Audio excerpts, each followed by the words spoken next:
Welcome to the Modern Husbands Podcast, where any combination of Dr. Bruce Ross, Christian Sherrill, and Brian Page host national experts who share winning ideas to manage money and the home as a team.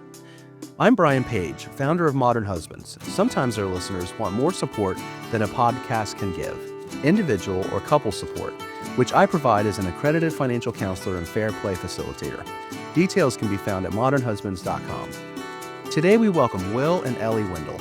Will Windle is an MMA fighter and EMT. Ellie Windle is the founder and chairperson of Persist. They have busted through the gender norms that can suffocate the space they both need to grow in their careers and work as teammates to manage their home and be parents. They share practical advice for couples navigating economic realities, emotional labor, and parenting together.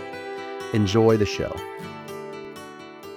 Listeners, you're in for a treat today. We have in Will and Ellie Windle, a lovely couple who are just modeling what it means to have equity in relationships. You might have listened to Ellie in a previous episode. I'm a really big believer in Persist. That's her baby, and what it can do to help first really identify some of the inequities in a home, and then based on that, establish systems in a place in your home that you can put in place to make for a better relationship. But the reason that I really wanted to have them here is because they have such a great relationship, and I want to share, or at least have them share, some of their secrets to success. And I want to start with Will's background, which is really unique and exciting. Will, first, thank you for being here. Thanks for having me. So you have lived like several, quote, like manly archetypes, right? So firefighter, EMT, MMA fighter, patrol athlete. How did those experiences shape your early ideas about what it meant to be a man, a provider, and a partner? Yeah, I mean, I think I did those things, some of those things because they're fun. And I did some of those things because I feel pretty strongly like we all live in, I mean, we're on the internet right now talking to each other, but you lay your head down somewhere, I lay my head down somewhere. And I think, our communities enrich our lives and giving back to those communities in terms of time and effort and talent is important. I think the reasons why I maybe made some of the decisions about, being a first responder were born out of a sense of making sure that I'm contributing to my local community. In terms of the like what it means to how it defines being a man, I think where I see most of that stuff is in any person who actually like does, shows up, does their job, is accountable and reliable, right? And to me, I think that's less of a gender identity for me and much more of like a how do you treat people thing, right? You show up, you work hard, you do what you say you're going to do, right? And you're accountable when, you screw up. And I think that very much has shaped how I think about the world, how I think about partnership, and what I need to be doing, not only for my family, but also for my friends. And that response makes so much sense after you shared with me what you did about your grandparents and your parents and your upbringing and what was modeled for you. Would you mind following up, sharing a little bit about that? Yeah, sure. I think in terms of, we were talking about before the recording about sort of equitable partnerships and sort of seeing eye to eye on that. And, I feel very fortunate because both my grandfathers and my sort of modeled that behavior for me, right? Their favorite people in the world are for my mom and dad, their spouses. And I think in that I saw people that loved somebody, their favorite person in the world. And of course they're going to, really care about what their needs are. And part of the way about knowing what someone's needs are asking. And, that leads to a whole set of communication that I think you're not assuming that you know the answer, that you actually are interrogating it. So I think for me, I don't know that I put a ton of thought into like some of that stuff because I just that's sort of just absorbed what you do, right? Like that's, Right. I feel fortunate to have, and as Ellie sort of began to explore this world, and as my friends and got married and are starting to ask these questions over the course of the last couple of decades, I think I got fortunate to get some perspective to realize like, oh yeah, I kind of lucked out with some good model. Ellie, you said in the past that sometimes you fantasize about the Don Draper era because of like the freedom to perform. So what does that reveal about the pressure modern couples carry compared to past generations? And maybe share a little bit about, because not all of our listeners might know what the Don Draper era is. Yeah, whether it's exactly that, the 50s era, but the idea that one person in a household has this sort of maximum amount of freedom to invest in their work and their career, and they're able to prioritize being out of the home. They have the autonomy to stay late at the office or to hop on a plane at a moment's notice and go take a meeting. And I think I certainly had that when before kids. So I sort of understand just how glorious that is, and Yeah. how far you can go when you're able to put yourself and your career first. And I miss that. I miss that a lot. And there is it's helped me have a lot of empathy for particularly men who might have been modeled in their home, that continues forever. Once you have a family, you still continue to have that autonomy and freedom to lean in at work, and that's your job. And so you don't have to feel guilty about that, about being away from home, because you're doing what you're supposed to be. And I think that I really understand that mentality, and why there's like a learning curve. Like the world just functions differently now. I think even in a family where one person is staying at home full time, there still needs to be shared communication, a shared appreciation of that work that the person at home is doing, valuing it, and still tagging in when you're not at work, because this person doesn't deserve to work 24 hours a day, right? I think just really understanding the weight it takes to run a successful family, and that's real work that partners both need to be contributing to. And it's been, I think a lot of times that when I hear couples talk, it can sound like this dynamic is harder on one person than the other, but I think it's been hard on both of us. Like we're both having to be good at two full-time jobs. And Right. how do we share that and do that? And it's, even when you have a partner who is excited and willing to lean in, it's still hard.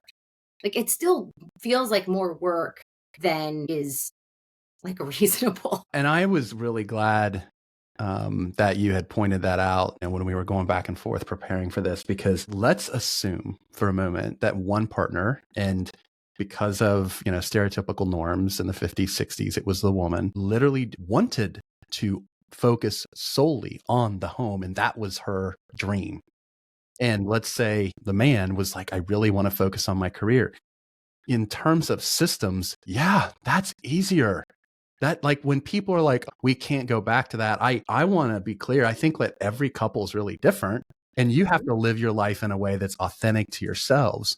But that's not typical, for in the modern world. Like usually in a relationship, both partners enjoy their lives inside and outside the home. Both partners have ambitions inside and outside the home. You have family, you have different dynamics that complicate what those systems look like. And we have to acknowledge those and recognize that, yeah, it does make it harder. So we have to focus more energy and time and tools like Persist into simplifying that as much as we can. Will, you went from contributing 50% of the household income to 100% of the household income during Ellie's startup years with Persist. What were the invisible pressures, financial or emotional, that came with being the sole earner for that period of time? Yeah, just on a thought on the thing that you guys were just talking about. I think in terms of the dynamics, one of the things that we can't also sleep on is just the fact that the socioeconomic realities of being Yes. an adult today, as opposed to in the 60s or whenever it was is like pretty different, right? I It mean, is. I think a house was $25,000 or something a year in the 60s, right? And so the while it might be that one person wants to stay home and one person wants to go to work, sometimes the realities of wage, wage earning potential like isn't there. I think that's also part of the thing that we're dealing with. And That's such a great point. it's Yeah, just and sort when of you like a thing. oh my gosh, when you look, it was called, there's a book called The Great Risk Shift, that kind of points to around the late 70s, but really it was like 1980, where all of a sudden companies went from providing pensions to now we have to use 401ks. Healthcare became much more expensive. Wage pressures, wages essentially have in terms of real terms, so a little bit of economics, I used to teach economics, real versus nominal. Real is adjusted for inflation. Wages have been pretty stagnant, but the price of a lot of the necessities in our life, the cost of college, the cost of healthcare, the cost of raising a family, those have skyrocketed. Yeah, we can buy cheaper TVs, but the necessities are so much more expensive. So the need for two income earners is so much greater now than it was in the 60s, 70s. So anyhow, I really appreciate you highlighting that. Yeah, and I think it, that sort of longing for a time that has come and gone. I think like you kind of got to deal with the realities of the situation in front of you, right? Like, You do, yeah. I think to that point, right, or to tie that into the question that you asked. I mean, look, I'm fortunate to have a job that enables us to live on a single income, right? And I think it becomes a question of what do we want to get out of this moment, right? And I think Ellie, for a variety of reasons, had a strong sense that there are some inequities in terms of how things work in the world, and tied that into something that she's very good at, and figured it out. And like that's a cool thing to be able to support, right? I think the I feel a lot of pressure in my job to do my job well because I have standards and I'm really competitive, but I don't think it added any pressures in that regards. I think it forced a little bit more of having to play household CFO as well, because we could sort of, she's got income, I've got income, we're making it work together. Like that's a little bit easier, but playing that role of more like household CFO and paying attention to what's going on, not only with managing myself, but also managing, the collective, I think was a little bit of a shift in workload. And it was a bummer. I mean, yeah, I don't like it, but like No. it's fine. But it's a bummer coming from both our perspectives, right? Because what he was, saying, made my own money. We certainly shared money to pay for certain things, but we didn't have to have a certain amount of budget conversations because I could just Right. spend my own money and it didn't impact him at all. And that gave each of us a good amount of freedom, a set of things that we didn't actually have to talk about. And then moving to one income and Will never made me feel like it was his money and not mine, but like I feel that way. I certainly feel like I can't spend his money in the way that I might have spent mine. It requires much more focused conversations that candidly I'm not good at. That's not what I'm a salesperson, a grower. I'm like, we'll just make more money and that'll solve this conversation. Like you would hate me knowing your level of focus and detail on this. Will would love you. So I think it was hard. Will's being lovely about it, but it wasn't without issue. The question was, what pressure did I feel? And I don't think it felt particular pressure around becoming a single income, it's not it, right? I think and look, the challenge for you, right, is that you've been a really successful human being for however many years you've ever been out of college, right? And done really well for yourself. And now you're, earning negative money, right? Trying to start a business. That's a hard thing. I think the second thing too is like your shit, moving from your bank account to a joint or, a joint bank account meant that you're not seeing the flow of money anymore, right? So it requires a conversation in that regards. And so that's a different way of operating from your life, irrespective of me. And so, yeah, I mean, like those are frustrating conversations to have with you because of your lack of detail on these things. But like, that's at the end of the day, like, if that's the trade-off for you to take a real shot at something that you're passionate about and to like make some cool stuff happen, that's an easy one. That's an easy price to pay. What you didn't explicitly say, but what came through loud and clear was your approach is, and this is from both of you, that more so Will than Ellie, and I'll get to that in a second, but our life, our money. And it's interesting that, Ellie brings up that she was bringing in money. That's her money, her contribution. And I think you can trace a lot of that to not just childhood, but like these implicit, maybe they're explicit pressures to feel like that as a partner, we have pressure to bring certain things to the table. But paradoxically, Ellie, if you are the lead caregiver and provider in the home, that's unpaid labor that I know Will respects, but that's part of the systemic problems our country is facing right now, is that we tend to overvalue the financial contributions that a partner makes and undervalue the unpaid contributions. And it's hard. I get that, but I just want to make sure for our listeners that,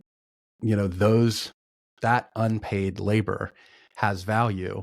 And the unpaid labor that Will was clearly providing in this instance was the emotional support that he provided to do this, because I know talking about money is not easy, particularly if I'm sure Will is having to go into these conversations with like, oh God, we got to spend less. I guarantee you that happened. And he knows that those are tough. And probably because like we obviously respect our partners and we don't want to go in to a conversation with a restrictive mentality. So it's delicate. Like we don't want to be like, you can't spend money on this. It's just, numbers are numbers and we have to find ways to make it work. So Ellie, what do you think women sometimes misunderstand about men who are really trying to lean in at home? I think one of the aha moments for me, a little bit with Will, but more so even in just the conversations I'm having at this point, hundreds and hundreds of them, recognizing just how different the experiences are between men and women. Like the things that society is saying, you did a really great job. I'm so proud of you. This is what good looks like, right? And so many women are out there when they show up in a certain way, if they are taking their kids to McDonald's or their hair isn't brushed or whatever, there is a sense of that is a bad mom or that's a disorganized mom. And if a man does the same thing, a lot of times they're given very genuine kudos. Like, you're an amazing father. You got your kid here. You got them food. And I'm not saying anything about whether those standards are good or bad. I didn't fully recognize how different they are. And so some of the times when you feel like, why doesn't my partner just get it? Why would they think that's a good job? Why would they think that was sufficient? Like, why would they miss this? And it's, they have not lived the same life as you. They have not built the same skills. They haven't been held to the same standard. It doesn't mean, again, they haven't been held to other standards that are hard or whatever. It's just to say, when it comes to caregiving, particularly, we're socialized so differently. And I think as soon as I realized that, it lent a bit more curiosity and a little bit more grace, because it's sort of expecting your partner to be identical to you and to have had identical experiences is ridiculous. I think we consciously know that. But when it comes to caregiving, I think sometimes we don't recognize how far apart these things can be. Again, even when your partner is like, I'm happy to take them to dinner and get them, like, they are genuinely engaged, but I think it's not natural to have a standards conversation and to understand why your definition of good and mine don't look like. You guys had very different parents. Will grew up very differently than me. So again, modeled different standards than I was too. So you not only do you have the gender difference, you just have the way that you grew up. And I think I've been trying to encourage others and myself included of like, how can you lead with curiosity rather than like turning the question of like, why would you do it that way? To like Yeah. like genuinely a question. Oh, why did you do it that way? Because you learn a tremendous amount. I think also a lot of these things, like this is stuff that everybody cares about and is potentially insecure about. So everybody's defensive, right? And I think when you're defensive about things, that's when you're sort of less receptive to the conversation. So, I mean, to the point of I'll tell you just a quick story about like this juxtaposition. One time we were going out to Nebraska to go visit Ellie's family. Ellie took our eldest, our youngest was sick. So I stayed home for a few days with her to get her healthy to then get her on the plane. The amount of people that were like, "Oh my God, can I help you? Like, it's so amazing you're doing this." Like, I mean, I had, Fawning, everyone. A man with a baby? Like 15 people on the flight, like offered to hold the baby while I put the bags up, and like, she would cough and like, I mean, if you ever had the experience of being a parent on a plane with a kid that's a little fussy, it's mortifying, right? And like, everybody around me was like, "It's okay." It had like, I mean, verbally telling, like encouraging in this experience. And I got to Nebraska and saw Ellie, and she was like, "That was a rough trip, huh?" And I was like, "No, everybody was awesome." I've had the same experience. It's great. Low expectations does have its advantages. And so, to that extent, if she had blasted me on that thing, it's like, well, now we're not going to have a conversation, right? Yeah, right. Part of it is being able to show that there's just some differences on this. And that story is not a problem, right? It's not a problem for her, right. For me, but it's just sometimes like you get to see these moments. And for me, it's that recognition of, yeah, look, sometimes these expectations are different. So why Ellie cares so much about brushing the kid's hair, about walking out of the house, is because she knows she's going to get scathing looks. Whereas no one cares if I'm like out at a coffee shop with the kids, everybody's stoked kids are getting dad time. You know what I mean? And so part of that is just these moments that are like aha moments of, yeah, no, this is not the same thing. And I don't have any particular desire to spend time brushing the kids' hair to make them look presentable. I mean, same. No, I know. I'm just saying I do it because part of it is like I recognize what that puts on her if I don't. When I hear that story, two things come to mind. First thing that comes to mind is I want you to have those experiences every time, but the problem is that Ellie doesn't. Yeah. So we want, as men, we want women, people to come to them when they're experiencing that. But the second, and this was, I can't believe I had an aha moment watching a television show. I watched All Her Fault with my wife, and the interactions, speaking of this specifically, of expectations being so high for women, dropping the kids off, they have to look a certain way, etc. The interactions between, in the show, the stay-at-home moms and then the working moms were, I had emotional responses. I was so angry at the stay-at-home moms. And I had never noticed that before that moment. But then once I saw that, for whatever reason, it was like I was outside of myself watching it. I could go all the way back to all of the years in our family, recognizing that my wife went through a lot of those, from the stay-at-home where my wife was, working, and stay-at-home moms could do more because they had more time, and the pressure she felt. And it hurt, it was hurtful to see that. And that's something, Ellie, as you pointed out, it's really hard for men to ever understand that because we don't see those experiences, those interactions like women do. Well, Brian, I think it's actually important though to hold on to those things, right? Because just hearing you talk about that, I had one of those moments when we had our first kid. I went to the first like month of checkup with the doctor, and doctor's like not even looking up from a list, like reading the list and Ellie, how many times a day are you crying for no reason? And she's like, only once a day. And she's like, okay. And how are the baby's bowel movements? I'm like, hold on, everybody. Like, you're just randomly crying once a day. And Ellie, and both the doctor looked up at, like I had grown a second head out of my neck. And Ellie kind of looked at me with confusion. She's like, yeah, it's And I'm like, this is not okay. I'm like, yeah, no, this is like good. The doctor was like, if it's 15 times a day, I start to pay attention.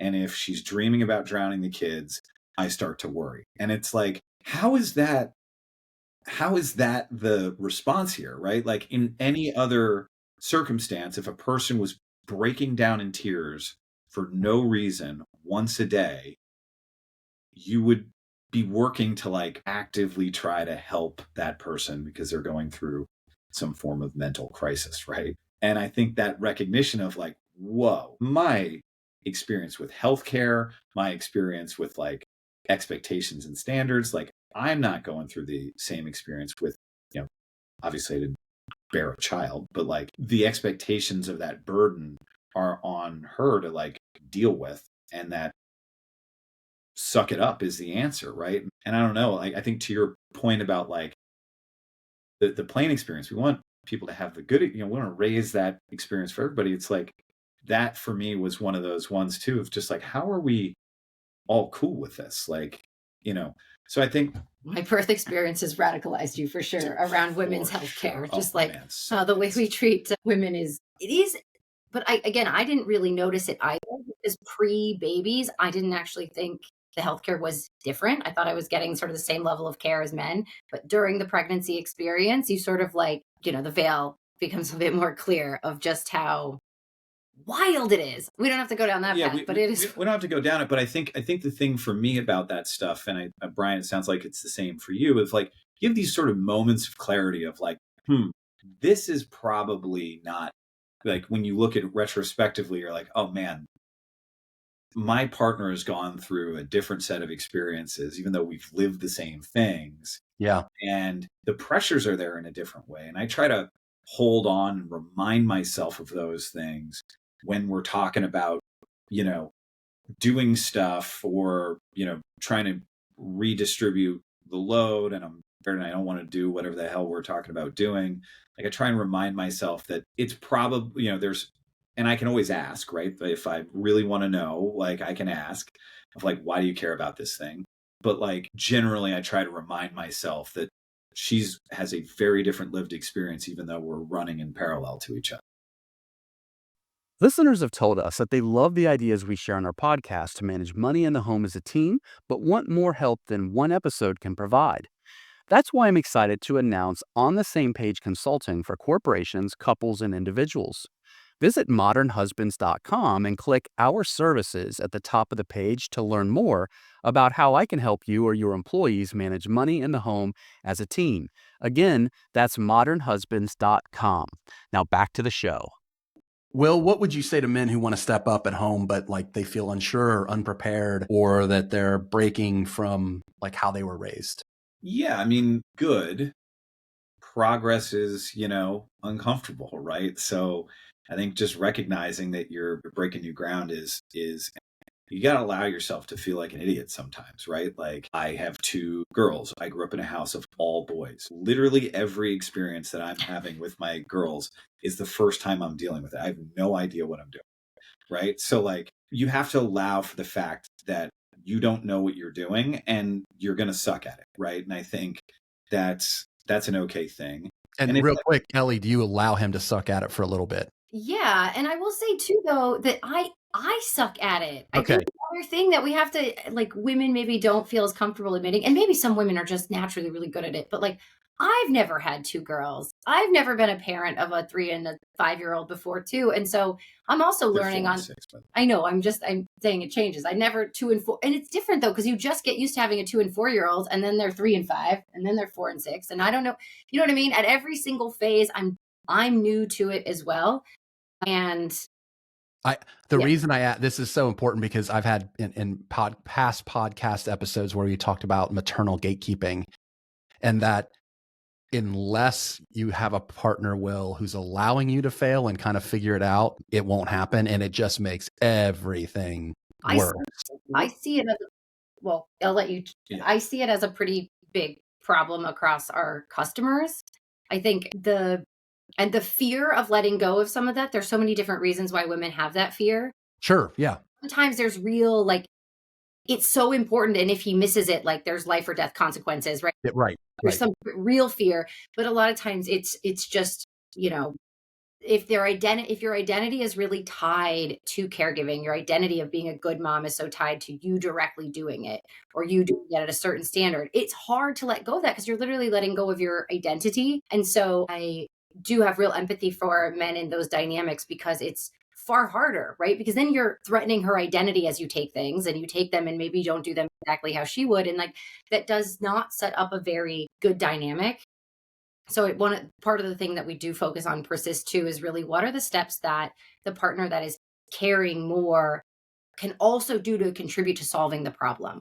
Because it is a dance. It's never, ever one person's fault. It is like that dynamic exists because two people exist in it, right? Yeah. And both partners have to be willing to like kind of look at themselves and what they do and kind of be able to acknowledge when they have a habit or something that is just not being helpful at improving the share. I don't think I overly have that problem because I don't tie very much of my identity to caregiving, and I frankly feel terrible I feel more like the man in the relationship when it comes to feeling pretty inept at a lot of the things that I'm being tasked to do. So I don't know. But like you said, like you're all going through it for the first time, and it's not like there's a magic gender wand. But Will, like, I think when it comes to it's nice that you weren't on the receiving end of maternal gatekeeping, because that makes it easier for you to be an equitable partner at home. Yeah, I mean, look, I think to me, honestly, the thing I would say is, because we're talking about really complex things of Yeah. gatekeeping and like, all this, part of it, honestly, is like, if you don't put away the dishes, like, go home and put away the dishes. And if you don't know where the dishes go, don't put away the dishes yet. Open all the drawers and cabinets and figure out where all the stuff goes, and then put away the dishes. So that you don't, put the blender where the spatula should go, right? Like, there are some really easy things that you can do. It's like, I hate doing laundry. When I was 17 years old, I moved out of my parents' house. I did my mom always did my laundry. It was great. And then I did laundry for the first time. I was like, I hate this. I got to sit around and wait for this stupid thing to get dry. And like, I get distracted by everything. So like, I'd wander off, and then all my clothes would get all mildewy and gross. And I was like, I'm going to make enough money in my life that I'm never going to have to do laundry again. Like, that was my benchmark for economic success, right? And I made it until, we started to have kids, and it was like, back to laundry. But it was just one of those things that it's like, all right, well, I mean, I guess I could be a dick about this, or I can like help out. And so, it's just one of those things that it's like, and at the end of the day, it's not that big of a lift, right? So I would say, if you have someone that's really anal about the kitchen, don't start with the kitchen. If you have maternal gatekeeping because super freaked out about the kids, don't start there. Start in an easy place. Start with something that doesn't cost you a lot to do in terms of time, and do it regularly, right? Like, doing it once on a Tuesday night is not helpful. Doing it every day for 2 months is helpful, right? So I would say start with something that you can be consistent with, something that isn't going to freak your partner out, and something that isn't the biggest lift in the world. God, that is such great advice.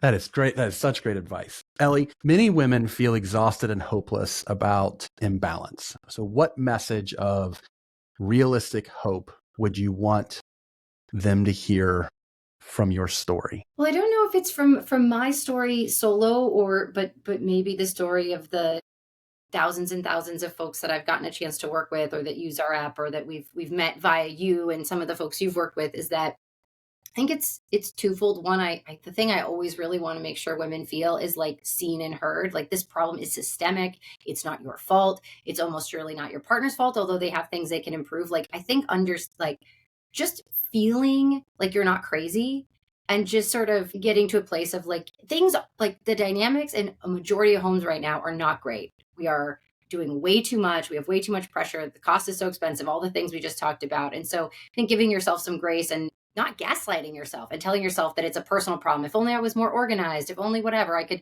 there's a magic wand that solves this. There isn't, and you're not alone. And then I think in terms of progress, I've seen some of the stats we have in the app, for example, the typical split between households, we have like a free version on the website that we've now had over 10,000 people take. And the average split is 70. A woman is carrying 75% of the labor. And that means not just the doing, right? Which we've talked about a lot. And with fair play, right? That includes the anticipating and the planning and the decision making and the worry and all the things that go into in doing it. 75% in a dual income household is typically carried by the woman. And that's on average about 100 hours a week worth of work total. So that's right. Like that's a pretty significant imbalance. And after, 2 to 4 weeks in the app, or even just by your program or consuming certain content, or just being sort of open to solving the problem and bringing your partner in, we typically see it shift to 60-40. And again, this is across thousands and thousands of couples. And I think that the big thing is actually having hope, right? If you approach the conversation feeling like it definitely won't work, they're not going to do it, they're not going to stick with it, they're not capable, or anything that in your mind that's basically setting up the conversation to fail because you're saying it can't get better, it almost surely won't. But if you are thinking that, like, my partner loves me, we are capable of a better dynamic, I want to approach this with curiosity and love and maybe vulnerability and say, how can we improve this? It can and does get better. Yeah. Yeah. And where can listeners learn more about Persist and a good starting point is to take that free assessment. And obviously where can they go? But then can you share like an elevator pitch on what the assessment is? Because I use it. I love it. I recommend it to everybody. So timeforpersist.com is our website. There's a free care load assessment. Care load is our definition of how heavy things are, right? You're also going to understand how much time you're spending, but you're going to go through a series of tasks. I think the free version about 35 tasks, and understanding who primarily carries the load for that task. A lot of times you'll share, but the goal is to try to pick the person who does a bulk of the anticipating and planning and decision making around that, less focus on the doing of it, as a way to kind of get a sense of, again, it takes, maybe 5 minutes, and you're going to get a score, and it's going to say, in general, what's the split of work in your home? How much time is it taking to keep your household functioning, and how is that divided? And then that care load, which is what it's named, is how heavy is it? Because I think the other thing is that caretaking for a sick parent, right, is very different than the person who goes and checks the mail. And so it's not just who does 5 tasks, but like, what is some of the heavy, like, does a task require a huge amount of emotional labor or mental load? Does it happen at a specific time? And so this just helps illuminate, it should deliver a little bit of aha of feeling like, well, I really am caring a lot and it's worth a discussion. Because it is so much of the work we do is invisible. And it is so hard to appreciate, value, and share invisible things. So the first step is trying to make it visible, trying to make it understood. That's what the care load assessment helps to do, is just at least start with the visibility part. Yeah. You and your partner have a framework to start. And what I love about it is it makes the invisible visible for a partner who doesn't understand it. And that is such an important step to take. Will, what is one piece of simple and actionable advice you want to leave men with? I think, part of the challenge can sometimes be is like I'm certainly this way, and I think most of my friends are this way as well. Want to fix stuff, right? You got a problem, how can I fix it, right? How can and I think that's sort of the bias. And I think a lot of times when you start a conversation with your partner, it's coming from an emotional place. I'm feeling this way about this thing. And it's like, well, what do I fix, right? You're sort of waiting to try and figure out the thing.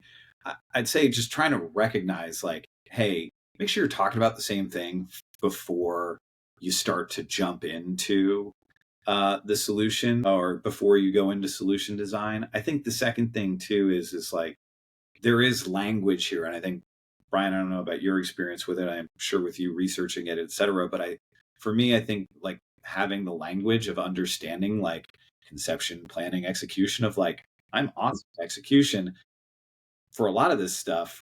and I recognizing like, oh, there's a bunch of other things that happened before that I'm not aware of, right? Invisible labor.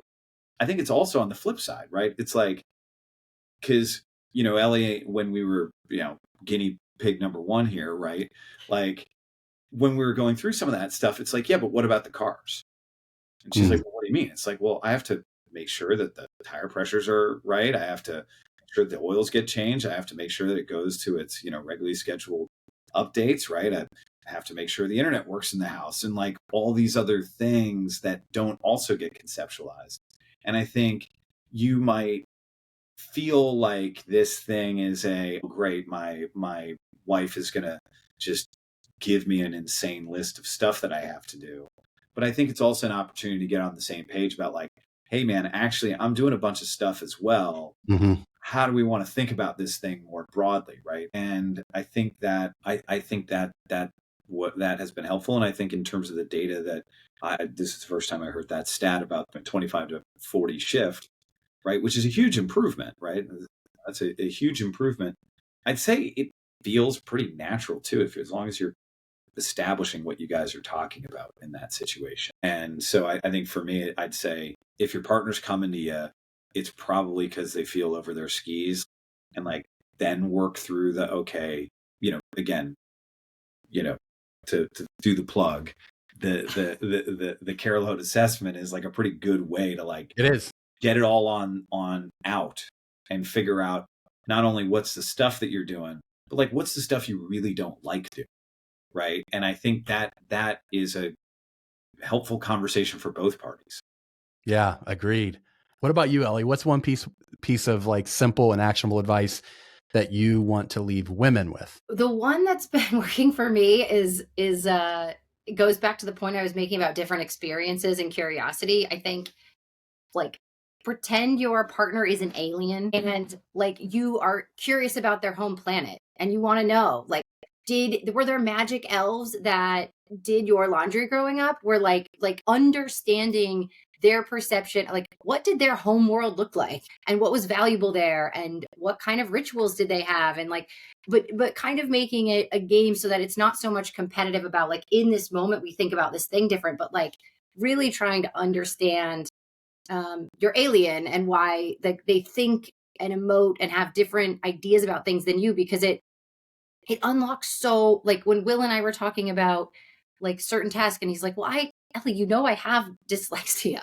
Like this is harder for like just unpacking those things and learning about your partner does actually then make, and again, I know people do this, but the other thing I think I underappreciated is like when we were pre-kids, like you're having these conversations sort of naturally or whatever, but there's just a whole set of questions and things that I never would have thought to ask pre-kids. And I think you're just generally kind of a different person after anyway. And so it's like, you kind of need to keep having them, and it gets harder and harder too. So I would say like, get to know your alien and find out about them, because you kind of wish they were asking you the same. Like you could be the first one to come to the table with a little notepad and get curious. Great conversation. Thank you both for coming in today. Don't leave just yet. Be sure to like and subscribe before you do. And a reminder to visit modernhusbands.com if you're looking for money and home management support in your life. Just click the Our Services button at the top of the page. Again, that's at modernhusbands.com. And many thanks to our co-hosts, our guests, and of course, all of you for joining today.